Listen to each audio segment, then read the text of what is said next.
Hey everyone, how's it going? It's Russell Matthews here. Now, in the House of Commons, there have been some new comments and statements made about a very controversial issue, and that is universal basic income. Now, they refer to it by multiple different names, UBI as the first one. Guaranteed livable income is what a lot of people are starting to call it, but no matter what you call it, it seems like it's going to be a certain route forward that we may take as a country here with all of the growth of support for it. Now, here on the channel, it's not my job to tell you whether it's a good thing or a bad thing. I'm just here to bring you the information so you can make your mind up for yourself. But in a recent House of Commons debate, a little miniature debate sort of popped up about universal basic income, where various different politicians provide points and counterpoints both for and against this sort of program. So in this video, I'm going to show you everything that was said and provide a little bit of context so you can get a better idea of what's actually going on here throughout the entirety of this debate. So let's dive in. But before we do, make sure to check out the links in the description where you can open up your very own investment accounts, and it seems like that's more and more of an important thing for every individual to think about these days. And if you haven't already done so, make sure to subscribe to the channel to keep supporting Canadian content just like this. All right, let's take a look. So the context for this universal basic income debate popped up while they were debating Bill C-24. If you've been following the channel, you'll know that Bill C-24 is the one that's intended to extend the EI benefits. They've been talking about it a lot in the House of Commons. There's going to be another debate very soon on that, so I'll bring you that information. But inside of this debate about the extension of employment insurance, thoughts came up about how there's been gaps in our social safety net for a long time in many politicians' eyes, and how it may be better to bring a more sort of universal approach to solving this problem. I agree with them. The Canadians want a paycheck. They want to be able to work. It's been a difficult time for that, obviously, and there's been a need to support them through these challenging times. But I think it's actually because of the truth of that statement that in so many cases where there's been pilot projects for guaranteed annual income, it's been shown to have a negligible impact on workforce participation, because people do want to work when they can work, even if they have income support. However, what we find is that some of the serious mental health consequences that the member mentioned are mitigated by knowing that they have a guaranteed income to back them up.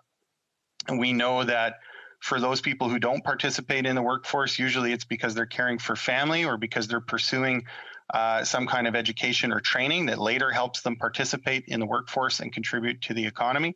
And of course, a guaranteed annual income is there for people who may well want to work but simply can't because they're living with a disability or something else prevents them. So why is it that the members so often expressed opposition to the idea of a guaranteed annual income? Now, before these comments were made by NDP Member of Parliament Daniel Blaikie, he was responding to comments by a Conservative Member of Parliament named Pierre Poilievre. Now, Pierre was bringing up how the programs have failed us. Canadians want paychecks.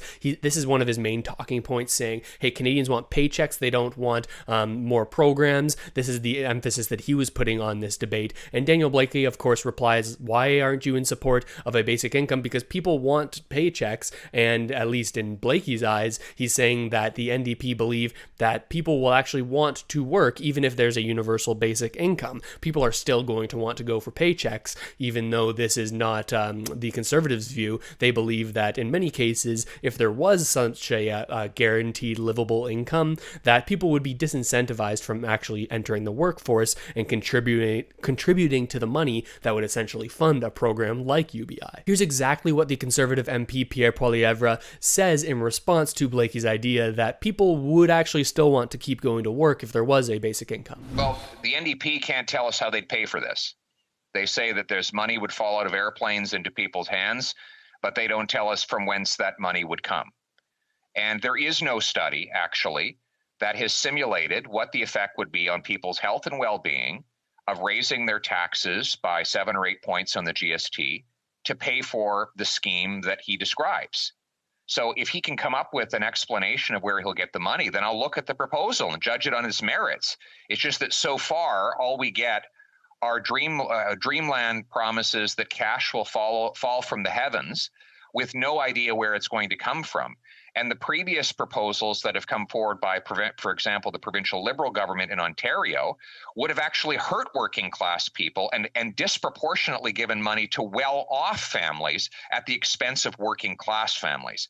So we need to work through all of those details before we can talk about just dumping money out of airplanes into people's hands, because as we know, money comes from people who earned it in the first place. So it's clear that Poilievre believes that the main problem with a program like this would be how we'd actually fund it. How would we pay for it?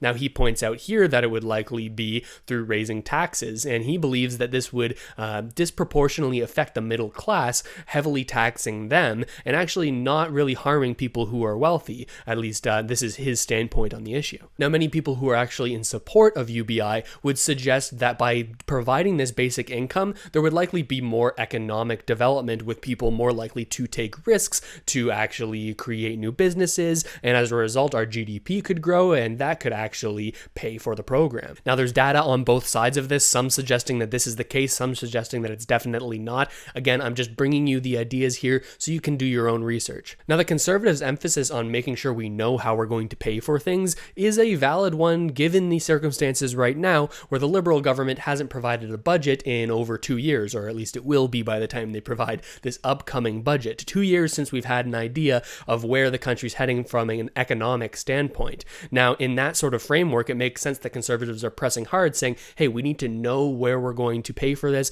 How are we going to actually implement all of these programs? Now, over the course of the pandemic, it seems that the answer has been, we'll just turn on the money printer. Now, I made a video that was very detailed about how the Bank of Canada is adding $4 to $5 billion every week into the Canadian system, and how the Canadian government is using this fact to actually fund these programs through low interest rate loans that they're essentially taking out. If you want to learn more about how that whole system works, check out that link in the description where I'll link to that video. It goes over it in a very easy to understand way. Now, the future impact of how we've chosen to pay for things since the beginning of the pandemic, that remains to be seen, and we're going to have to wait and see how different governments around the world handle this idea that so much money has been added to the system. But for now, let's take a look at what Daniel Blaikie, this MP from the NDP party, let's see what he has to say in response to Pierre Poilievre's concerns. One of the big solutions that's been put on the table, I know a Conservative colleague of hers was quick to try and shoot it down earlier based on, I think, some misleading claims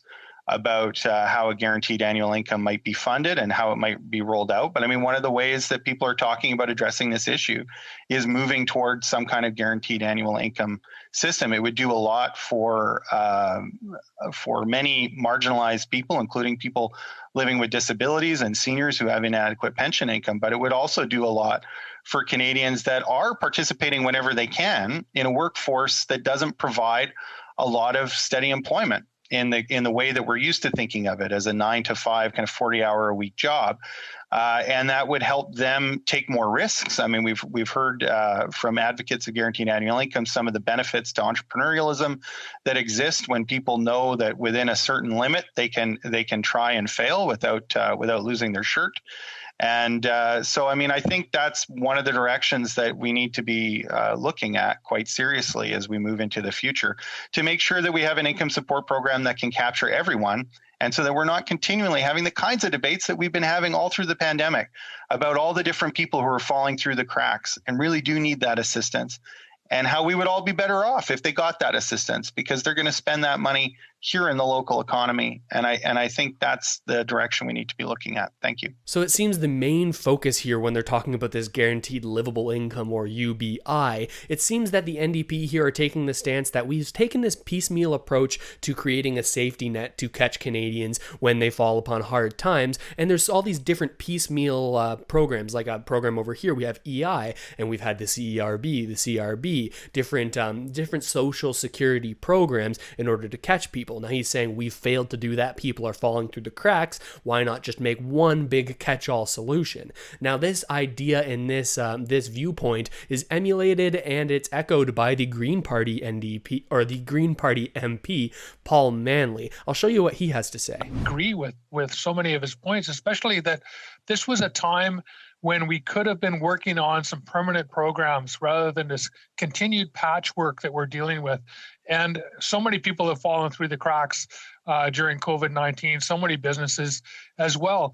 And I'm really happy to see the NDP and some Liberal members who are supporting guaranteed livable income now. This is something that we've been promoting with the Green Party since 2006.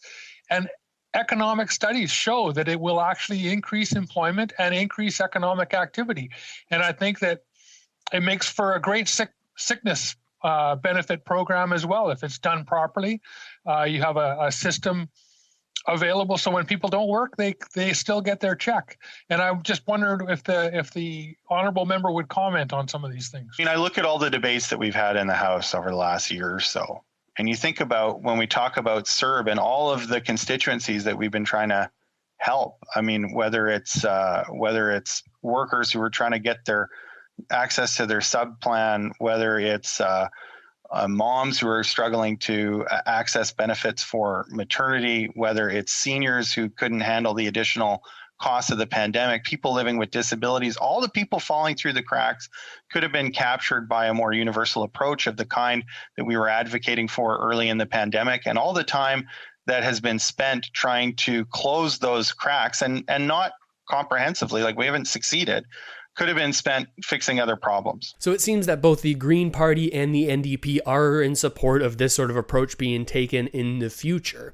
Now, as for the Conservatives, it's pretty clear that they don't really see this in the path going forwards, because the question as to how to pay for this and will it result in higher taxes for the middle class, that's what they're concerned about, and that's why they don't really want to move forward on a program like this. Now, all the indications we've gotten from the Liberal government is that they may not want to see a program like this implemented, at least given the information we have today. Many people were calling for the benefits like the CRB, the CERB, to sort of be lumped together into a continuation throughout the future that would look more like UBI. Now, that doesn't seem too likely from this Liberal government, given the fact that Justin Trudeau told Finance Minister Chrystia Freeland that he wanted to make sure that these supports were time limited. That's the language he used. So we're going to have to wait again until we see a budget from the government of Canada to have a better idea on where we're moving in the future. And of course, whenever there's any new information just like that, I'm going to bring it to you right here on the channel. So make sure to subscribe and hit the notification bell. And if you haven't already done so, check out the links in the description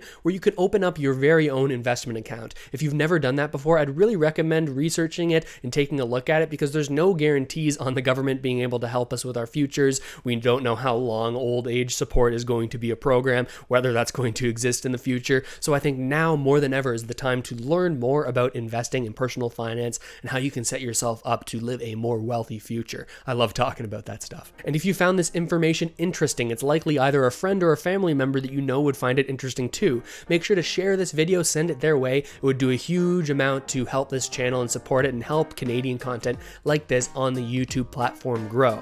And with all of that said, thank you so much for watching, everybody. I really hope this video helped you out at least a little bit, and I'll see you next time.